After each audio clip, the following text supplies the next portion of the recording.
Hey guys, this is Andrew with Defiant Tactical Accessories. I was just on Reddit and I noticed someone post a question. They recorded themselves doing some a draw and reload drill, and I wanted to and asked for I guess suggestions on how they could improve.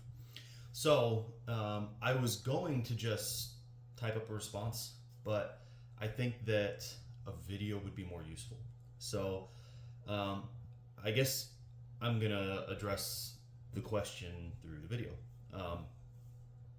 Now, there are plenty of people out there that are way more qualified than me. I have a little bit of experience as a corrections officer and in private security. Past that, I've attended multiple defensive firearms courses, tactical courses, and I've done very well in them, so I'm a good student at least. Been doing this since like 2009 or so I've got a few years behind me. So I can talk a little bit about techniques that I've learned and techniques that I would recommend that this guy try. So I guess I'll address the rest of the video to the redditor here. Okay, so number one, good on you first of all for trying to improve, right? Trying to do the stuff, getting out and actually trying to put in some work. So you know, there's a lot of people that wouldn't even bother, or that think that they are just born imbued with the ability to properly use a firearm in self-defense or to manipulate a firearm, and that's just not the case. So good on you for doing that. So what follows is not a criticism, all right? We're trying to help you here. So that being put aside, get to class, okay?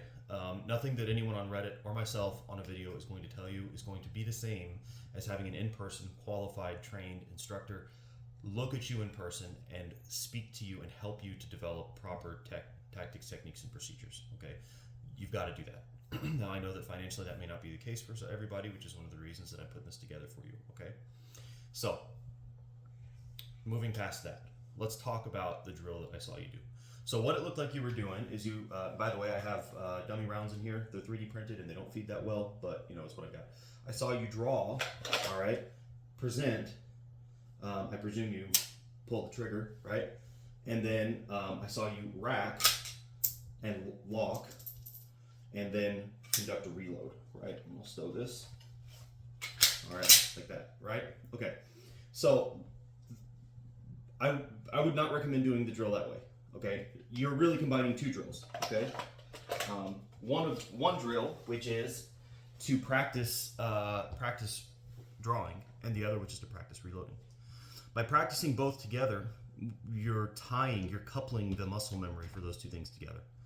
And you don't need to do that. Because every time that you draw and press that trigger, you don't also immediately need to conduct a reload. So my first recommendation is that you split those two tasks apart, okay?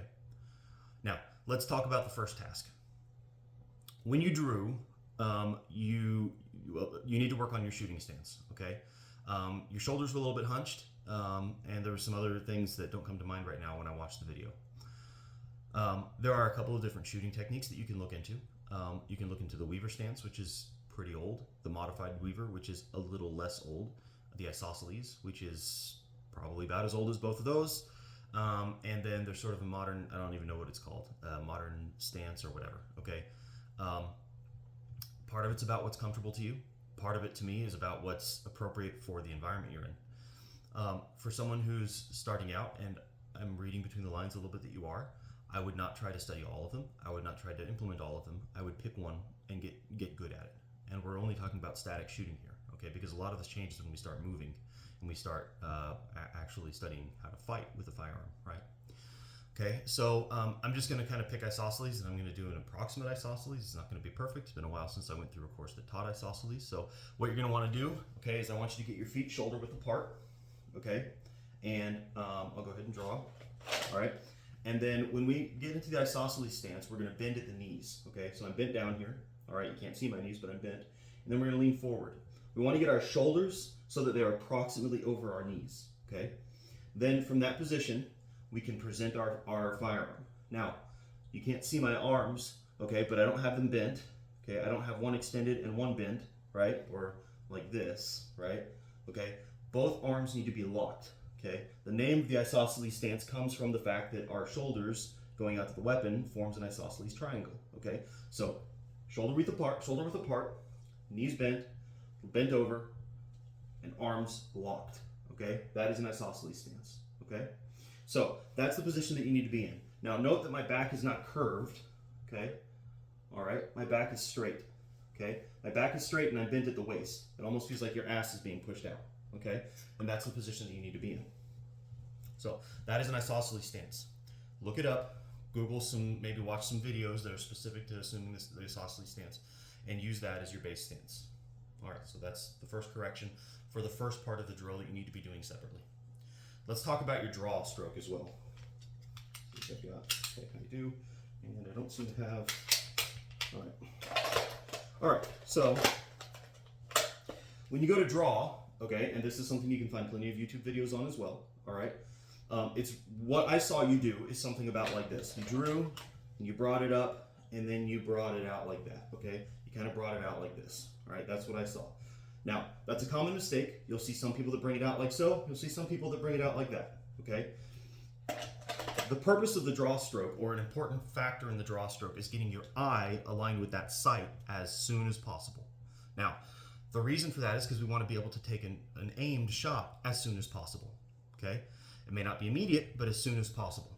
So, when we draw, okay, we want to, once we've indexed and released the weapon, okay, we're gonna clear the holster and pivot to bring it in about to this position. Now, it'll become second nature, okay, to do so, all right? But bringing it here allows us to fire from an indexed retention position. Now, this is something that I don't want you to practice until you've been to a class, okay? But this is a position of retention for really close-in use of a firearm, okay? You can index it against your pectoral muscle here and fire, okay? But the draw stroke should incorporate transitioning from the holster through that position and up to your line of sight. So we come up, and as we bring it up, as we draw, our support hand should approach our center line, okay? And so as we bring it up to that position of retention, our hand is ready to go onto the pistol, right? And to begin supporting. Now, again, from this point forward, we can begin firing if we really had to close range, right? So from here, the priority is to get this in front of my eye as quickly as possible, okay? So we're gonna bring it up and then punch out, okay? I'm gonna bring it up and punch out. Now, even if I don't have the sight directly in front of my eye, at close ranges, okay, and even medium close ranges, okay, metal on meat is sufficient, right? The back of the pistol slide against your threat at close range will suffice, okay? Or the threat inside of your RMR glass, even if you don't necessarily see the dot, okay? Those suffice, okay? Or index against the top of the RMR, those suffice. So the point is to get this up and into your line of sight as quickly as possible. All right, so when you go to practice a draw stroke, to begin with, you need to break it into components, okay? It's been a while since I thought about it in this way, but typically I go one, okay? One is hand transition to chest and hand achieving the grip on the pistol and defeating the retention mechanisms, okay? Two is bringing the weapon out to the position of retention. Three is bringing it together to both of my hands, and four is the punch out, okay? Now, when you go to practice drawing, I want you to do it just like that, okay? Think, and don't try to go fast, okay? 1, 2, 3, 4. 1, 2, 3, 4. And just do it just like that, okay? When you go to reholster, it's important to develop the habit of looking into your holster to put it back, okay? A lot of people have said gunfights aren't won by speed reholstering, right? Okay, but lots of negligent and accidental discharges happen when you try to reholster rapidly. And under stress, that kind of thing sometimes happens. So the more that we train to slowly, deliberately return the pistol to the holster, the less likely it is that we're going to have a problem like that. Okay. Now that is the first drill that you need to do of the two that you were trying to combine. So set that aside. Now, on to the question of conducting reloads. Number one, you mentioned that you're using an airsoft Glock of some sort that required you to rack the slide prior to conducting the reload. Do not do that. You're developing muscle memory that is going to negatively affect your ability to work a real firearm, okay? So stop doing that. If that means you need to stage it already racked, then do that, okay? But do not train yourself to rack the weapon after you have drawn and fired and before you do a magazine change. That does not make any sense. Okay, so let's talk about magazine changes.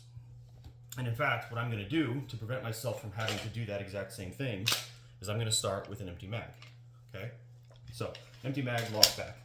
And I'm not even going to bother going from the holster, okay? Or trying to do a trigger press, because again, that's not the purpose of this drill. So when we conduct a magazine change, there's a couple of things you need to keep in mind.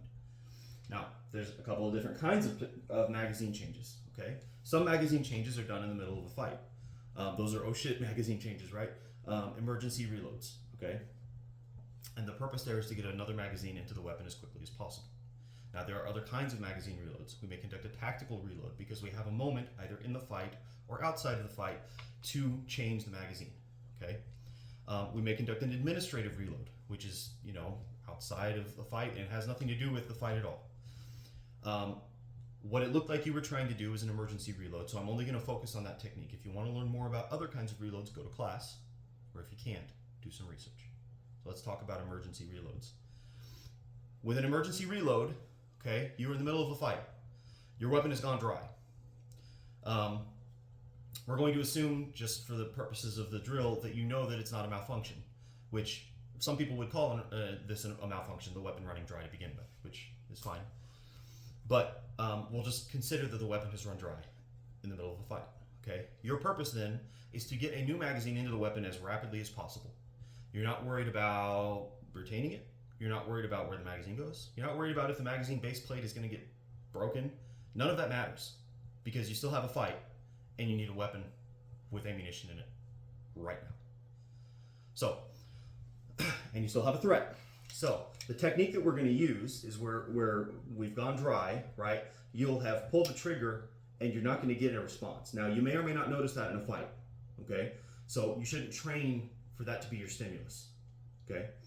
As soon as that happens, what needs to happen is you need to bring the weapon into what we call your workspace. Your workspace is going to be like within, like, I don't know, 6-10 inches from your face, where you can see without having to focus, if that makes sense. So I'm going to bring the weapon in here like that. Okay, now I'm a lefty, and so what that means when I do this is that I can see right into the chamber, right? So I can glance right into the chamber, and I can see the magazine follower, and I can see that it's empty. Okay. Now, this is a little diagnostic, and in a fight, you may not have the time to do all of that, or you may not have the wherewithal to do all of that, but I can see that it's empty, okay? At the very least, it's close enough that I can focus on my threat, and also in my peripheral vision, see what's going on with my pistol, okay? Now, from here, I need to get rid of this magazine and grab another one. There's two techniques people use. One is people will, from here, press the magazine release button, and as this magazine drops free, we'll retrieve the new magazine and insert it. I don't particularly like that technique.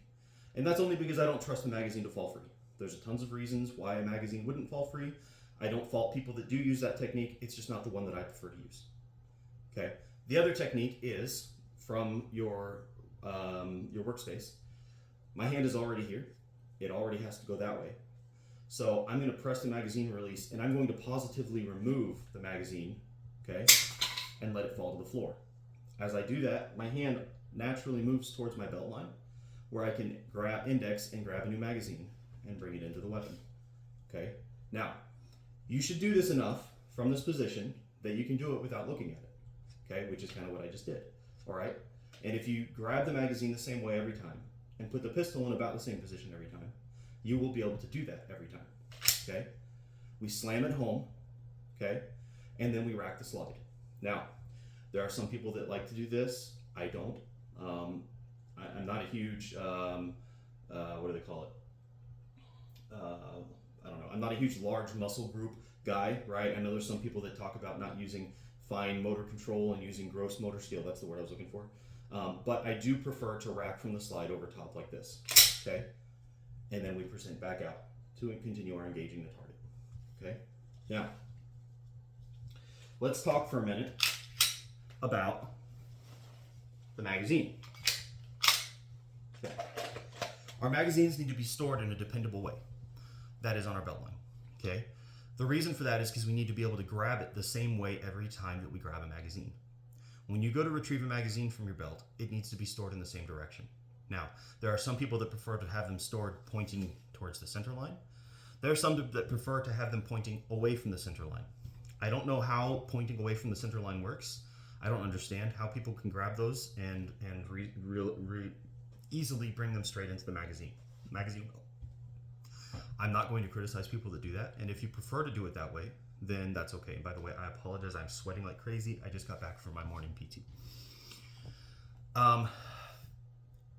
My recommendation to you, if you do not have a preference one way or the other, or any training one way or the other, is to have the magazine with the bullets pointing forward just like this, okay?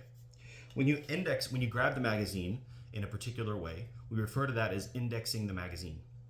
The way that we do that is we're going to reach down, and I'm not going to grab here, okay? I want to palm this magazine as much as possible. So I'm going to stick my finger out, and it's going to go down along the front of the magazine pouch, just like this. You see that? You see how my hand's grabbing the magazine? I'm gripping with all three of these fingers and my palm the base of the magazine. And then I'm going to draw the magazine out. And you'll notice that what happens is your finger ends up aligned along the front here. Now, if this magazine was a little bit shorter, my finger might actually be touching the tip of the top bullet. So we end up like this. And the reason that's important is that if I go and draw, and I'm in my workspace, when I come up, this finger allows me to very easily point and index and insert the magazine into that magazine well. It's a very natural motion, okay? Travis Haley and Haley Strategic talk a lot about something called proprioception, which is our ability to know where our hands in space are without having to see them, okay? So if I close my eyes, I can easily do this, right? I don't have to know where my hands are or see them. I can take my index finger and point it and put it right into my hand, I can touch them, I can bring them together without having to think about it, all right? And that is the biomechanical principle that we're taking advantage of when it comes to conducting a magazine reload. We are bringing the weapon into our workspace and properly indexing so that we can insert it without having to know exactly where it is, right? Okay, that is a skill that you will develop over time, okay? But for now, you need to make sure that you are putting your weapon in your workspace.